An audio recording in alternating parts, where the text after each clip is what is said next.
Hello friends, good morning. आज मैं आपको बहुत ही यूनिक और मीठे की एक अच्छी सी रेसिपी बता रही हूँ, जो अगर आप जिम जाते हैं तो भी आप खा सकते हैं, और अगर आप जिम नहीं भी जाते हैं तो भी आप खा सकते हैं। जिनको अपना वेट लॉस करना है, स्वीट्स भी खानी है और वो हेल्दी भी होना चाहिए। तो सबसे पहले हमने क्या किया, कढ़ाई में घी डालेंगे। ये जो घी है, ये 2 टेबल स्पून जितना घी मैंने इसमें डाला है। आप चाहें तो इसकी क्वांटिटी ज़्यादा या कम कर सकते हैं, ठीक है। ये गूंद है, गूंद सर्दियों में खाना बहुत बेस्ट होता है, तो मैंने इसमें गूंद डाला है। तो ये गूंद जो है, ये भी 3 टेबल स्पून जितना गूंद है। तो 2 टेबल स्पून घी में मैं 3 टेबल स्पून गूंद को फ्राई की। उसके बाद मुझे लगा थोड़ा सा गूंद और चला जाएगा, तो अप्रोक्सीमेटली हाफ टेबल स्पून जितना गूंद मैंने इसमें और डाला है। मतलब ये जो थोड़ा सा घी बचा हुआ था ना, वो उसमें भी मैंने गूंद को फ्राई कर लिया। अब हम गूंद को अच्छी तरीके से फ्राई कर लेंगे, थोड़ा सा रेडनेस मतलब पिंकिश होने तक, पिंक कलर टाइप का हो तब तक। उसके बाद मैंने इसमें सीधा सीधा 1.5 लीटर दूध जो है मैंने इसमें डाल दिया। ये दूध कल शाम आया हुआ था मेरे घर पे, और ये 2 बार गर्म हो चुका है। इसकी मलाई मैं निकाल लूँगी। मलाई मैंने इस दूध में नहीं डाला है, मैंने सिर्फ़ और सिर्फ इसमें दूध डाला है। और ये जो मलाई हाथ में लगा था ना, मैंने उससे अपने हाथ को अच्छे से चिकना कर लिया, क्योंकि ठंड में आप कितनी बार भी चिकना कर लो, लास्ट में रिज़ल्ट क्या आता है पता है, हाथ ड्राई हो गए हैं। तो ये इसको मैं हिला रही हूँ। पता नहीं आज वीडियो इस तरीके से कैसे हो रहा है, कभी ऊपर कभी नीचे, थोड़ा मतलब मुझे भी समझ में नहीं आ रहा है ऐसे कैसे हो रहा है, बट हो रहा है, ये बता सकती हूँ मैं।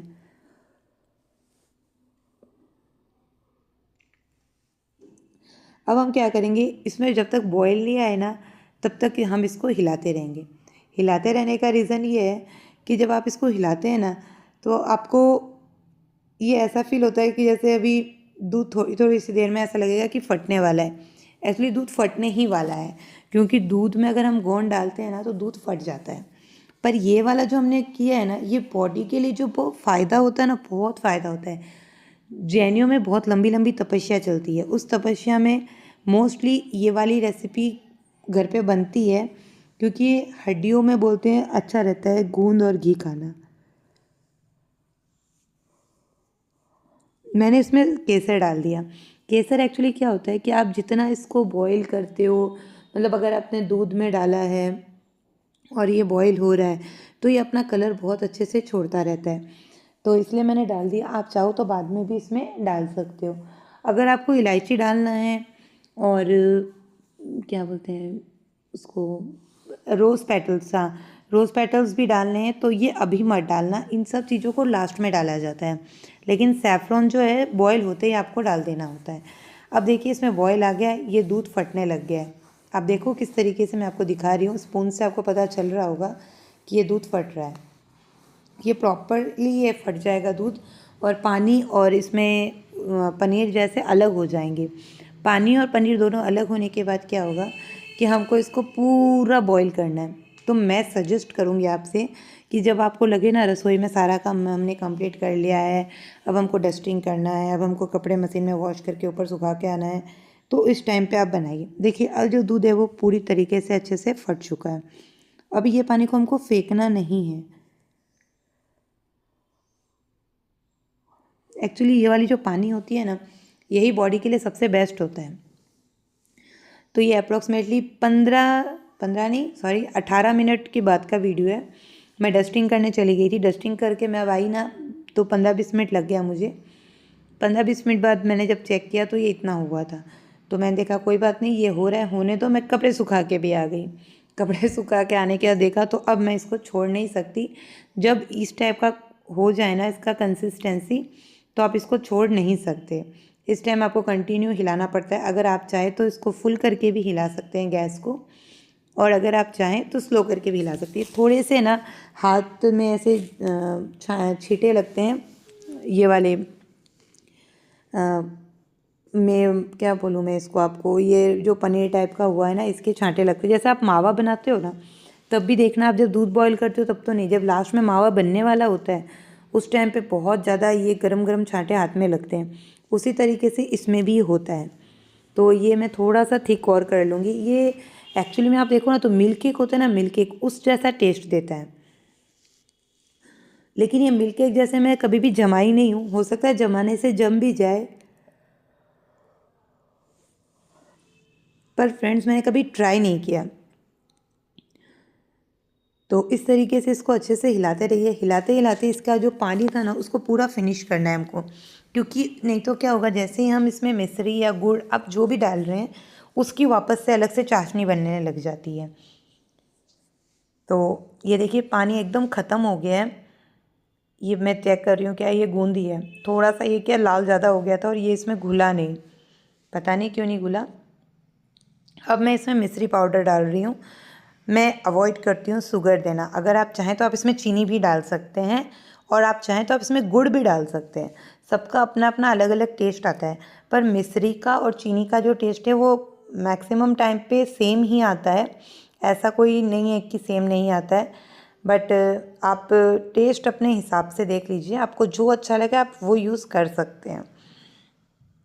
तो इस तरीके से इसको अब हम गैस को पूरा फुल करके, फ्लेम को मतलब फुल करके उसके बाद हिलाएंगे। मिश्री का एक क्या वो डला रह गया था छोटा सा, तो वो सामने दिख रहा था मुझे, तो हमको हिलाना तो पड़ेगा थोड़ा सा, पर उतना नहीं, जो एक गीले में अगर हम डालें ना तो उसको रड़ने में बहुत टाइम लग जाता है।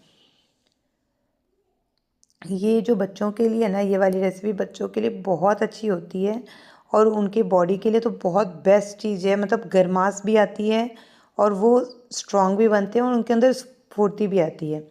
तो इस तरीके से आप इसको हिलाएंगे ना, इसको आपको जमाना है तो थोड़ा सा और थिक कर लीजिए, नहीं तो वैसे ये ठंडा होने के बाद अपने आप ही जम भी जाता है। तो देखो कितने अच्छे इसमें दाने दाने आ रहे हैं।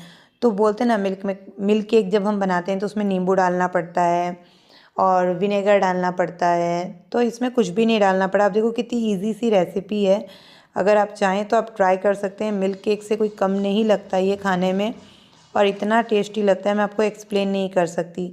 मेरे घर में तो ये बहुत शौक़ से खाते हैं और बहुत ज़्यादा पसंद करते हैं। मेरे बनाने के बाद आज बनाया तो कल सुबह तक ये फिनिश हो जाएगा।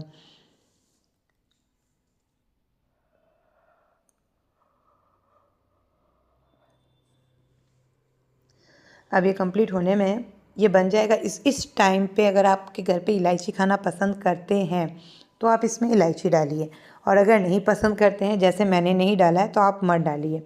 बादाम खाते हैं तो बादाम डालिए, मेरे घर में बादाम पसंद किया जाता है तो मैं मोस्टली बादाम ही यूज़ करती हूँ, या किशमिश भी आप डाल सकते हैं। मेरा बच्चा कभी कभी किशमिश डालती हूँ, उसको बहुत पसंद है मेरे बच्चे को, तो कभी कभी तो डालती हूँ, रेगुलर नहीं डालती हूँ मैं किशमिश, क्योंकि वो उपमा वगैरह में वैसे भी बहुत किशमिश खाता है।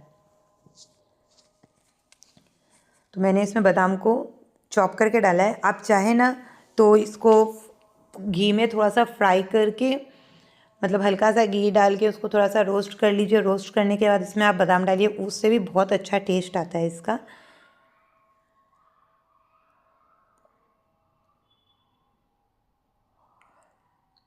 ये देखिए अब इसमें बिल्कुल भी पानी नहीं दिख रहा है, इसका मतलब क्या है कि ये कम्प्लीटली बन चुका है। तो फ्रेंड्स देखिए इसको बनाने में कोई ज़्यादा टाइम नहीं लगा है और ये फटाफट बन भी गया, और ऐसा नहीं कि आपको बहुत देर तक इसके पास खड़ा रहना पड़ा। अप्रॉक्सीमेटली मेरे हिसाब से मैं यहाँ पे सिर्फ और सिर्फ 15 मिनट से 10 मिनट ही यहाँ पे खड़ी हुई हूँ और इतनी देर में मेरा ये बन के रेडी हो चुका है। तो फ्रेंड्स प्लीज़ आपको अच्छा लगे तो please like share and comment कीजिएगा, और नई कोई रेसिपी सीखनी हो तो मुझे ज़रूर से बताइएगा, और ये रेसिपी आपको कैसी लगी कमेंट में बताइएगा और बनाइएगा ज़रूर। ये इसका फाइनल लुक है, मैंने इसको टिफ़िन में खाली कर दिया है